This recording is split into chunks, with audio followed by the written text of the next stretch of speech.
विधानसभा में फिर सीएम योगी आदित्यनाथ ने किसानों का मुद्दा उठाया। उन्होंने न सिर्फ अपनी सरकार की उपलब्धियां गिनाई बल्कि विपक्ष पर भी जमकर हमलावर रहे। यूपी में विधानसभा में सीएम योगी एक बार फिर अपने अंदाज में दिखे। मौका राज्यपाल के अभिभाषण पर धन्यवाद प्रस्ताव का था। मुद्दा किसान का था और निशाने पर विपक्ष था। सीएम योगी ने अपनी सरकार आने से लेकर मौजूदा कृषि कानून की जहां खासियत बताई, वहीं आंकड़ों को हथियार बनाकर विरोधियों पर प्रहार भी किया।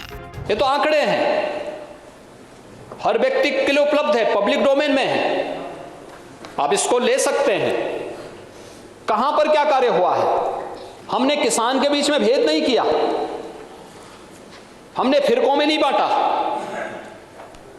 हमने क्षेत्र और भाषा के आधार पर भी नहीं बांटा।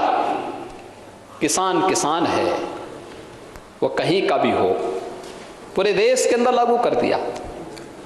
अब आप जबरदस्ती कहें कि हम ये कानून नहीं लागू होने देंगे, हम ये चीज नहीं होने देंगे, सफर कौन कर रहा है? पब्लिक कर रही है ना। सबसे पहले किसान सम्मान निधि का जिक्र करते हुए उन्होंने बताया कि 2 करोड़ 37 लाख से ज्यादा लोग इस योजना का लाभ उठा रहे हैं। यही नहीं, केंद्र सरकार ने भी किसान सम्मान निधि को लेकर राज्य सरकार की कोशिशों को सराहा है। महोदय, ये आज सर्टिफिकेट आया है उत्तर प्रदेश को प्रधानमंत्री किसान सम्मान निधि योजना के अंतर्गत देश के अंदर सर्वश्रेष्ठ प्रदर्शन करने वाले राज्य के रूप में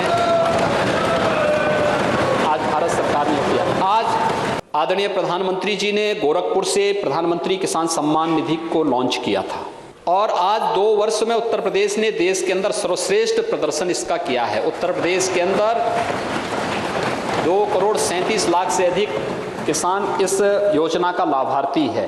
सफर तो पब्लिक। एमएसपी पर सीएम योगी ने हर संदेह को नकार दिया और दावा किया कि उनकी सरकार आने के बाद एमएसपी बढ़ाई गई है। सीएम पुरानी सरकार में किसानों के हालात को बयां करने से भी नहीं चूके। एमएसपी की बात, एमएसपी घोषणा करने से ही एमएसपी मिल नहीं जाती है, उसके लिए क्रय केंद्र स्थापित करने पड़ते हैं और 1 अप्रैल से हमारे प्रोक्योरमेंट के केंद्र स्थापित हो गए थे प्रदेश के अंदर। और महोदय 16-17 में नई सरकार थी हमारी, 17 में, तो 16-17 में तो समाजवादी पार्टी की सरकार थी। 7.97 लाख मीट्रिक टन गेहूं का क्रय होता है किसानों से और किसान इससे लाभान्वित होता है 1,66,000। और 17-18 में ठीक 1 साल के बाद नई सरकार, 1 महीना का भी कार्यकाल पूरा नहीं हुआ, हम लोगों के समय में समर्थन मूल्य था 100 रुपये, समर्थन मूल्य बढ़ गया था 1625, क्रय किया गया 36.99 लाख मीट्रिक टन, यानी 37 लाख मीट्रिक टन। सदन से सीएम योगी ने बताया कि उनकी सरकार में गन्ने का रिकॉर्ड उत्पादन किया गया है, जबकि बीजेपी सरकार के पहले हालात ये नहीं थे। 14-15 में गन्ने का कुल उत्पादन हुआ था 1389.02 लाख मीट्रिक टन। 17-18 में 1820.75 लाख मीट्रिक टन और इस साल अब तक जो हमारा अनुमानित है यह है 2203.00 लाख मीट्रिक टन। ये रिकॉर्ड उत्पादन है गन्ने का। कॉन्ट्रैक्ट फार्मिंग पर सीएम योगी ने साफ किया कि इससे किसानों की आमदनी बढ़ेगी और किसानों के लिए बाजार का दायरा बढ़ेगा। यह तो हम किसान को एक विकल्प दे रहे हैं, बाध्यता नहीं है, विकल्प है। आपकी मर्जी, आपकी मर्जी, आप करना चाहते हैं ठीक है, नहीं मर्जी मत करिए। 1 नेशन 1 मंडी के तहत उत्तर प्रदेश का किसान या लखनऊ का किसान देश के अंदर कहीं भी जाकर के जहां उसको अच्छा दाम मिलेगा वहां पे अपनी उपज को जाके बेच सकता है। खुली प्रतिस्पर्धा खड़ी करने के लिए किसानों के हित में लाया गया एक कानून है। साफ है कि कृषि कानून पर सरकार और किसानों के बीच रस्साकशी जारी है।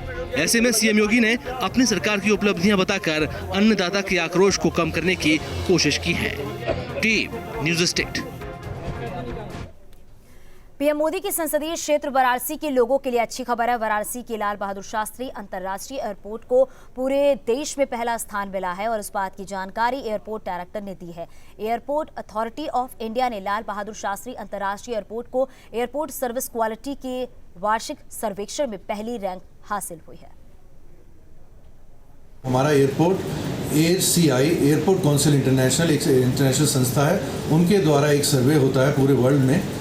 उन्होंने हमें फर्स्ट रैंक दिया है हमारी श्रेणी में, जो कि 1 to 5 मिलियन की कैटेगरी का एयरपोर्ट, और हमारा स्थान फर्स्ट आया है इंडिया के 22 ऐसे एयरपोर्टों में, और पूरे वर्ल्ड में हमारा 29वां स्थान प्राप्त हुआ है।